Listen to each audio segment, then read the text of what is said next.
ادھر اس قافلے کے منتظر بیٹھے تھے مدت سے، لڑائی چھیڑنا مقصود تھی فخر نبوت سے، فقط اس کارواں کی واپسی کا تھا خیال ان کو، کہ تھی لڑنے سے پہلے آرزوئے حفظ مال ان کو۔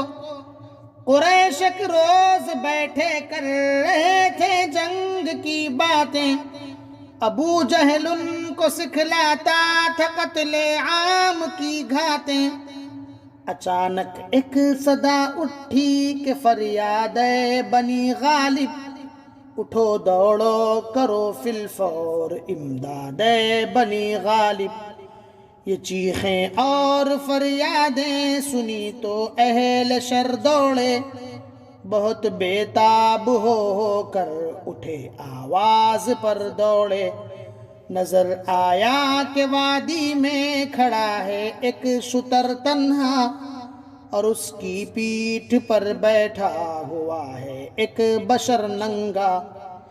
برہنہ جسم ننگے خانداں معلوم ہوتا ہے، تباہی اور فلاکت کا نشاں معلوم ہوتا ہے۔ شتر کی پیٹھ پر کاٹھی بھی کس رکھی ہے الٹا کر، نظر آتا ہے آیا ہے کہیں سے کان کٹوا کر۔ فغاں کرتا ہے چیخیں مارتا ہے روتا جاتا ہے، پیا پہ سینہ کو باہوں کے بے کل ہوتا جاتا ہے۔ صدا دیتا ہے اے لوگو میری فریاد کو پہنچو، تمہارا مال و زر لٹنے کو ہے امداد کو پہنچو۔ محمد بدلہ لینا چاہتے ہیں برملا تم سے، محمد بدلہ لینا چاہتے ہیں برملا تم سے، سمجھتے ہیں کہ جھیلے ہیں بہت جور و جفا تم سے۔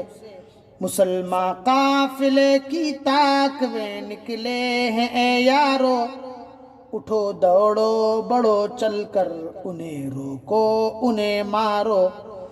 مجھے ڈر ہے کہ جو ہونا تھا اب تک ہو چکا ہوگا، ابو سفیان بیچارہ جان اپنی کھو چکا ہوگا۔